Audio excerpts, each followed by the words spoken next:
உறவின் உன்னத காலம்.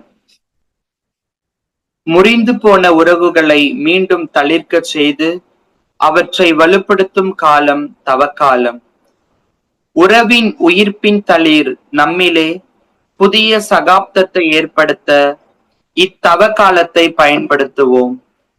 குறைகளை களைந்து நிறைகளை காண அழைக்கும் காலமாகிய இக்காலத்தில் இறைவனுடனான உறவை உடன் வாழும் உறவுகளிடத்தில் உயிர்த்தெழ செய்வோம். இறைவனின் அளவு கடந்த அன்பால் இயேசு தனது 30ஆம் வயதிலிருந்து 3 ஆண்டுகள் பொது வாழ்க்கை வாழ்ந்து இறைவனின் கருத்துக்களை போதனைகளாக எடுத்துரைத்தார். ஓய்வு உறக்கமின்றி காடு மேடு என எல்லா இடங்களிலும் சுற்றி திரிந்து இறையரசை எடுத்துரைத்தார். 3 ஆண்டு போதனைகளால் முக்காலமும் உணர்ந்திடும் வண்ணம் பல செயல்களையும் அற்புதங்களையும் நிகழ்த்தினார்.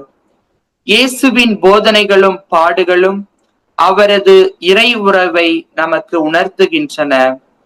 அவர் நமக்காக ஏற்ற துன்பத் துயரங்கள், போராட்டங்கள், சவால்கள் அனைத்தும் நம் வாழ்க்கையை புரட்டி பார்க்கவும், நமது குறைகளை களைந்து நிறைகளை காண மனமாற்றம் பெறவும் நம்மை தவக்காலம் அழைக்கின்றது.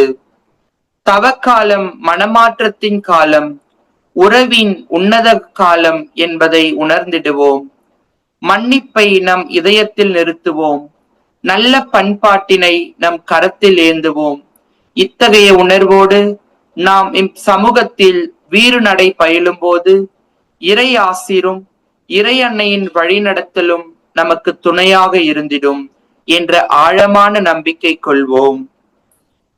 இறையோடு இறை அருளுக்காய் காத்திருப்போம்.